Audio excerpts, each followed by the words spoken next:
Welcome. I'm Kim, host of Book Marketing Mania, and I'm so thrilled you're tuning in today as my special guest is my sweet friend and client, Amy Debrucque. Amy hosts the Life on Purpose podcast. She's the co-author of Embolden, Brave Steps to Help You Conquer Fears and Insecurities. She's also a confidence coach and just one of the most special women who has such a huge heart to serve. Amy and I share a passion for podcasting and building relationships.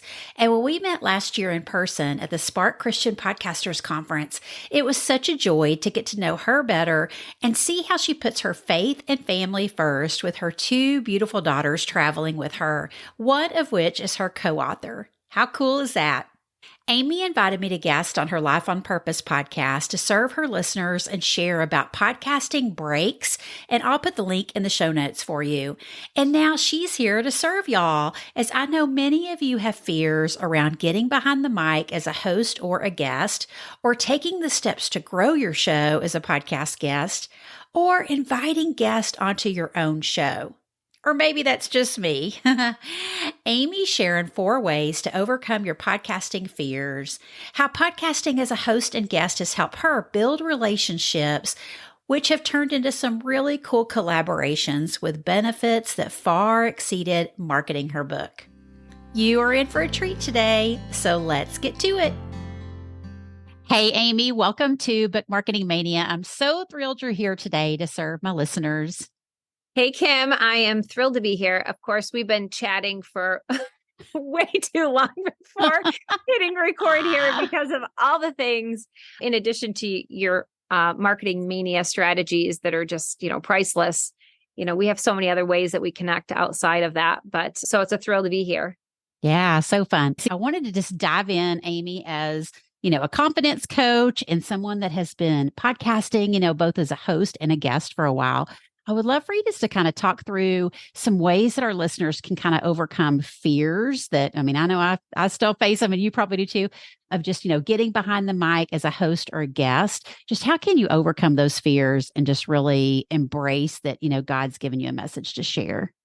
That's a great question. I think the first thing that I always try to encourage women with when that seems to be a stumbling block and holding us back, because it's very common, like you said, we all deal with it at one time or another. But I think it's a matter of really kind of flipping our self-talk, right? When we become overwhelmed or we feel insecure, especially in a space where there's seasoned podcasters, right? And, ones that are really popular, and you're kind of just starting in that, it's easy to shrink back and just feel like, I can't do this. And so I always say, why don't we flip that and start small? So instead of saying, I can't just fire up this, most downloaded podcast, how about we switch that to, how can I?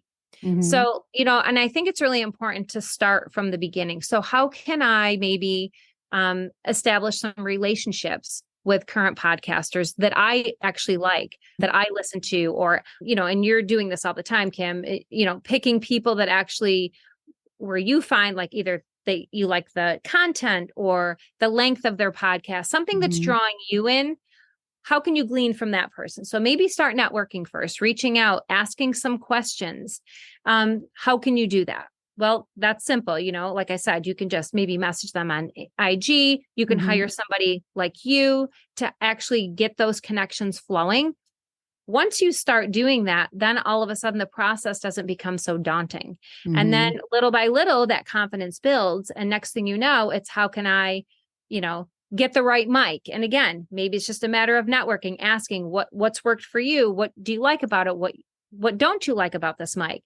And then finally, you're in that mode. You just record the first one. You practice run it. How can I do a recording? Whether it's Spotify or whatever the platform is, it's a matter of starting. How can I ask these questions and then really get to that point where I'm hitting record? And you do, and you will, and it will still feel scary. Trust me, that first time that you put it out there. But after that, and after you've established some like rooted connections, it gets easier. And then you feel encouraged by it. And then next thing you know, because you think, the other fear, and I'm sure you run into this with other podcasters, is they feel like, well, who would even be on my show? Well, and Yeah. I think that Yeah. the thing with that is, okay, well, so how can I be the source of this podcast? So Hmm. maybe initially you're doing your own. Maybe you have content that you want to share. And beyond that, once you've made these connections, then you just start asking, would you like to be on my podcast, or do you want to swap podcasts, Hmm. whatever? And you've mentioned these strategies right along, but I really think the beginning part is just flipping that self-talk and starting, like I said, small. Don't just, go out and buy everything and then feel overwhelmed. Do one piece at a time, and then that slow build will get you to putting that podcast out. Yeah. Yeah. That's such great advice. I talk to so many people that say, like, well, when I get this, like when I get the great expensive podcast mic, I'll start a podcast, or when, these things. And it's like, oh no, you just need to get going, right? You just need to get started because you'll get better at it. And I always hesitate to, recommend like go out and get some expensive mic. Cause what if you hate podcasting? Like you may get behind the mic and be like, I do not want to do this. And then you've spent all this money on an expensive mic. So yeah, just definitely get some practice under your belt. So Amy, and I know you talk about this on your own podcast a lot, but will you kind of talk about what it means to kind of affirm your value when it comes to podcasting? Because I know, like you said, we might be a little fearful about, getting behind the mic, getting started as a host or a guest, but also maybe even like reaching out to guests to be on our show, or just, hitting record for the first time. Like maybe you're just kind of questioning, is anybody really going to listen to this message that I feel like I need to share? Yeah. Well, I think that you are what you think about yourself. And I think that's Mhm. really important. I think it's really important to remember that we all have a unique purpose, that we all have something special to share. And I think once we can lock into that, even though we'll still have insecurities and fear doing it, I think that helps build the confidence to put that out there and to put out the content that needs to. Because I think the biggest thing is we fall into that comparison mode, and then we undervalue what it is that we should really be affirming about ourselves. Everybody has a story, everybody has a purpose. And if you remind yourself of that, I think that really kind of will translate into what your message is and actually putting it out there. I think a lot of times we shrink back. We don't think that ours maybe will be as good as somebody else's, or Mhm. our content or our story isn't as important, but you just don't know who's on the other end listening to that. And I think that's the Mhm. other thing we have to remember. So, when we're affirming who we are, we have to remember there's somebody maybe similar to us, similar that really could hear the story, but we all have so much to offer, and it's such a big platform and a big space, and we feel like we're kind of this tiny little voice, but Mhm. you just don't know. And I think it's also important to remember that, and I always try to do this for whatever it is that I'm starting or doing, is that you need to just kind of hyper focus on the one person, the Mhm. one person that really needs to hear your message, and remember that they're enough. And once you do that, it kind of does affirm what you have to offer, because you remember that you were once that person. And now Mhm. you're able to speak some life and some courage and confidence into them. And so I really hope that people remember that you don't have to look like or sound like you said, have the same equipment as the woman next to you. You just have to have the confidence in yourself to know that what you have to share is worth it, because it Mhm. always is. Mhm. Yeah, that's great advice. And yeah, it's so easy, yeah, to fall into that comparison trap. And when you see other shows that, of course, have been doing it for a lot longer, or even if it's a new show, maybe they have, brought their own platform to the show. And it's just, yeah, it's so easy to compare in podcasting or anything, book writing, right? Book marketing, anything. But yeah, just staying true to who we are. I love that. Just learning how to affirm your value. What about the other thing I know you talk a lot about to your clients and students is embracing the awkward. So Mm. can you give us kind of some steps for that? Because I know it can be really awkward, right, to get behind a mic. And especially if you're recording a solo podcast, you don't feel like you're talking to anybody. Or just, maybe through your interviews, you may feel a little awkward about asking, someone questions. Just, do you have any tips on how we can kind of embrace that awkward? Well, I mean, the best way to really embrace it is to kind of just put yourself in that situation and Mhm. and allow yourself to feel it. You know what I mean? I think, I always try to even tell my kids this. It's like, you're not going to grow in your comfort zone. And so every time you can do something, and you don't have to start huge. So I guess that would be the first step is to start small with something out of your comfort zone. Mm-hmm. And it could be just making a phone call. So like, obviously you and I have a professional and personal relationship now, but maybe you need to take that. The first courageous step is to hire somebody to help you out. That all these little steps are really what kind of build confidence to something bigger and greater. And I think that that's the thing. I think sometimes we step into things when we're talking about embracing our, the awkward, is we have to make some grand gesture. You don't, because what's going to be a grand gesture or feel like a grand gesture to you is going to feel and look different to me. Mm-hmm. But we have to just acknowledge, okay, what is the first step that feels awkward that I could possibly either need some help with or get support with or something like that, and tackle that and then move on from there. So again, I think a lot of times when we're doing things, when we hear those words, embracing the awkward, it feels like it has to be, I'm going to quit my job and just do podcasting. Yeah. No, I mean, maybe it's just, this is going to be a side hustle. This is going to be for me until I figure out the next step. Or like you said, you may love it, you may hate it, it may flourish, it may not do anything. But what's more important is you took the courageous step to do it.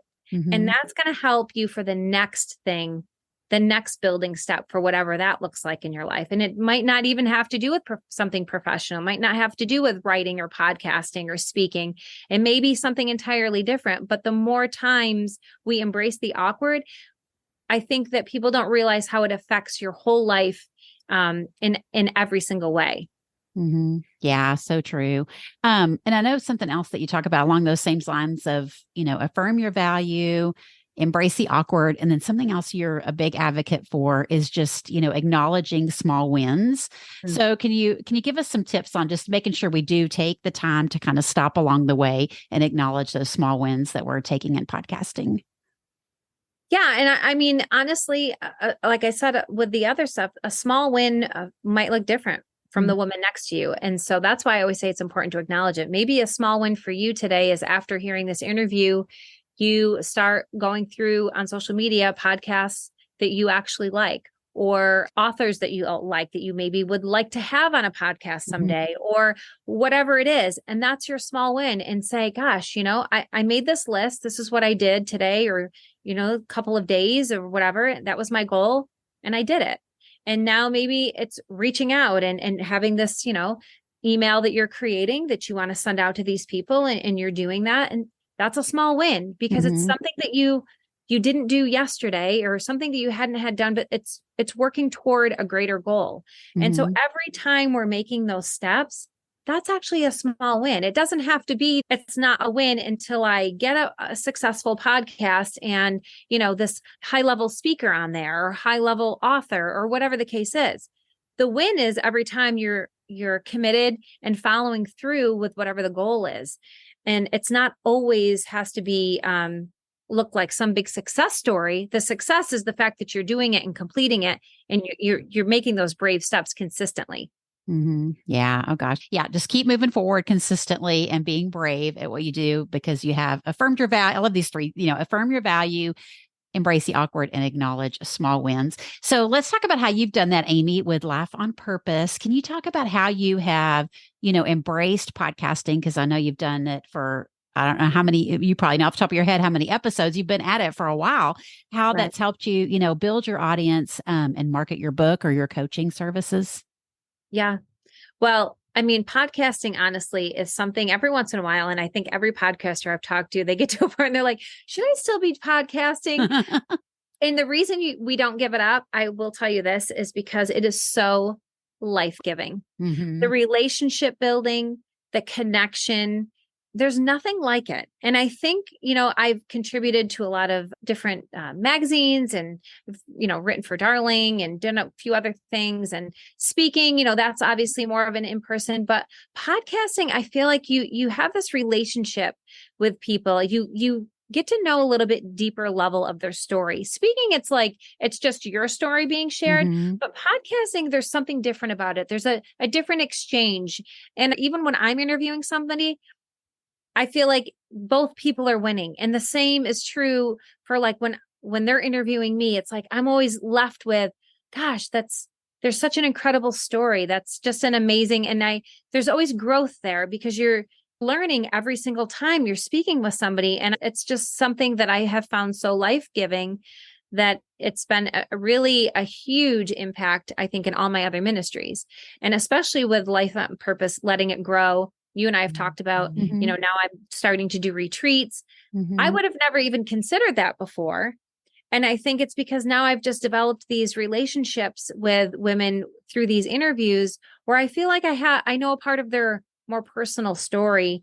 And there's nothing greater than that for vulnerability and to really connect with somebody, just more than showing up and just giving your story. I mean, it's really made a huge difference. I think it has helped me affirm my value in what my purpose is. It always brings me back. It always helps me embrace the awkward, because you never know. Sometimes you're meeting these women for the first time when you're either interviewing them or they're interviewing you. And so, but every time I put myself in those situations, it's definitely helped me thrive in multiple ways, whether it's the way I communicate and I'm learning by listening from them, for sure. But podcasting has really, I think, changed the game for me, more than just in a professional field, for sure. Yeah. There's so many benefits to it that we don't realize. But yeah, I love that you really focused on the life-giving aspect of it, and just, it is just a service for sure. And it just blends over to so many other things. And I know you've done a lot as a host, but you've also been on a lot of podcasts as a guest. And I know we've talked about this, just the relationships that come out of that sometimes far exceed any goal you might have had for, being a guest on a podcast. So talk a little bit about that, Amy, just like what your experience has been with guesting on podcast, and, has there been any unexpected results of it because of the relationships with the host, or maybe something that's came out of, once the episode aired? Definitely. I mean, well, you've been my strategist for a few years now. And I mean, I cannot recommend that enough. And the reason that is because sometimes you just don't know, like you said, what the relationship after is going to be. You think it's just this isolated interview, and 9 times out of 10, it's not. People are thinking about you without you even realizing it after the fact of, oh, they might be a good fit for this. They might be a good fit for that. And it was funny because I was getting ready to write a newsletter this week, and I was thinking about, in terms of the terminology and perspective that sometimes we use. And this just made me think of it when you asked that. I was talking with some women, and this one woman was saying, with all the things going on, we're recording this around back to school time, but the overwhelm and her feeling buried. And another woman in the group said, well, are you buried or are you planted? And I think that there's really something to be said for that. And I feel like even with podcasting, sometimes we think, like I said, this is just an isolated, interview, but is it? Because most of the time, I think it's rooted in something deeper, and something is actually growing under the surface that we just haven't seen flourish yet. And so a perfect example of that is you connected me with Jennifer Ford Berry. Her podcast now is called Make Room. It used to be the 29-minute mom. And it was probably 3 months after we had the interview, she sent me an email and said, hey, I'm looking to form a very small, intimate mastermind group. And I loved our conversation, and I just think you would be a great fit. What do you think about it? And so she's like, pray about it and, get back to me. And I did. And I ended up joining it. At first I was reluctant, but I thought, I feel like this might be a little God nudge here that I need to follow up with. And so there was myself, Jennifer, and there were 2 other women that I had never met before. And we all connected. And within 2 years, we are hosting together collectively the Focus Retreat, which will have already happened when this airs. And so again, just another connection that I would have never had I not met her. And that's another reason why I do think that when you are starting out, and this is just my personal opinion, I would hire, like Kim doing this. It really is a priceless way to start into the industry, is getting these connections. That was really a game changer for me, is having these new connections. And that's, like I said, what brought this four of us in this mastermind group. And then again, 2 years down the road, creating this retreat for women, I would have never had that because, you're solely going off of just, which is fine initially, of the people you know, but when you get in a position, if you can, to hire it out to really somebody who's doing that work and finding perfect fits for you, which is, I think, is your sweet spot. It does make a huge difference. And that's like the most recent, but there's been multiple other things, but that's probably been the biggest unexpected, just wonderful thing that has come out of it. Yeah. Yeah. I want you to definitely talk some more about that here in just a second, Amy, but I just want to give a shout out that you're really good at, I think something we don't think about with these our podcast episodes, period, I guess, as a host, but also especially as a guest, is the kind of the content it generates for you to go and then use. Like it's not just this one and done episode. Like I know you kind of spread yours out on social media and you also give them a shout out in your newsletter, but it's like it's a piece of content that just takes you moving forward in your content plan. And I love that. And I know throughout some of the episodes that you've been able to be a guest on other people's shows, it was always like y'all connected and it was a natural fit that you were like, hey, I'd love to have you on my show, so it's like this all these incredible things that can come out of it. So you just never know where the relationship on podcasting can take you. So I want you to talk a little bit more because your initial retreat that you're having this fall will have happened when we air this episode, but it's something you are thinking about doing again. And you have really a kind of a cool concept going on to get people together in small groups. So talk a little bit about what you're thinking about, what you are doing now, because I think it's good just to go ahead and tell them, and then what you're thinking about in the future in case anybody might be interested in hooking up with you for more information. Sure. So we are in a few weeks, we're going to be hosting our first retreat. It's called the Focus Retreat. Focus is an acronym for family, organization, confidence, like your personal strategy, and then strategy. And so the whole point of that was within this mastermind group, when we were meeting once a month and kind of just really speaking into each other's ministries and business and all of that, there were a lot of common issues that we were all dealing with. And so we thought, wouldn't it be great, because we can't be the only four, right? To have a more of an intimate setting, more of a retreat setting, not a conference, where we could kind of, address these, have some workshops, but also have a lot of downtime, really kind of speak life into these women, encourage them, give them some resources, but also the time to themselves that they need to refocus. And so that's what we did. We'll have hosted our first one. Like I said, when this airs, this is going to be something we're going to be doing annually.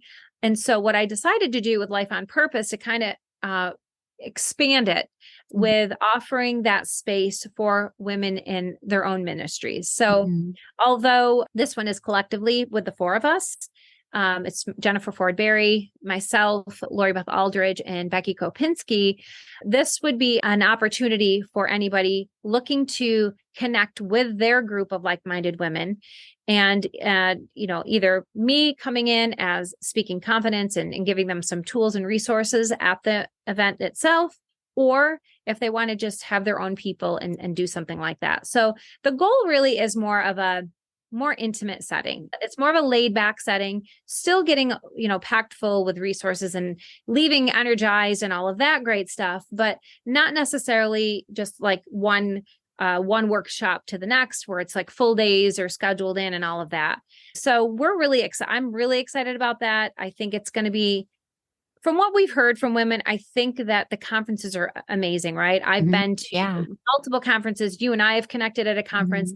It's just something entirely different. And so I think that what we've heard a lot of women say is it would be nice sometimes to just break with that smaller group, because I don't know if anybody else has done this, but you and I did this when we were at a conference together back in Nashville last year, is that you end up finding your little group of people and sticking with them anyway for those certain days that you're there. And so how great would it be to just have your group initially and just be with your group for those select days. So that's the environment that we wanted to really create and really offer that. And so that's what I'm kind of doing with Life on Purpose, in addition to meeting with this group and doing the Focus Retreat once a year.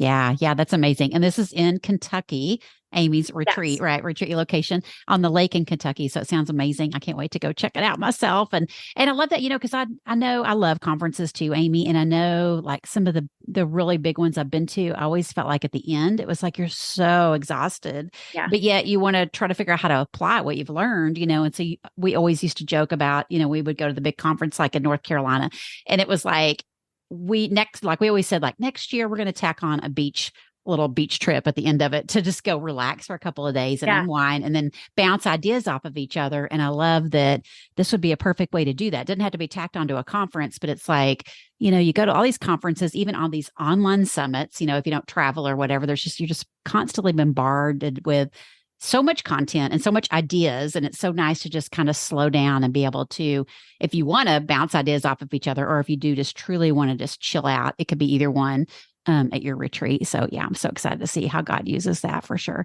Oh, Amy, this has been so good. So will you let listeners know how they can connect with you online? Sure. So you can connect with me at amydebrucque.com. I know the last name sounds daunting to but it's really not that hard. Everything's on there. I have a confidence course on there. There's coaching slots available. And then I'll be posting opportunities for retreats coming in 2024 or slots for dates for people who want to sign up for that as well. Yeah, that sounds awesome. Well, great. I'll put links to all that in the show notes for sure. Well, thanks, Amy. I appreciate your time today. Thank you so much. Oh gosh, y'all, don't you love Amy's heart for podcasting? Be sure to check out her Life on Purpose show, her Embolden book, and her confidence coaching. And hey, if Book Marketing Mania is helping you to build your audience and market your book, I hope you'll leave a quick review of the show to let others know it can bring them value too. Thanks for tuning in today. I can't wait to serve you on the next episode. And as always, I'll be there for you to help you build your audience and market your book one podcast at a time. See you then.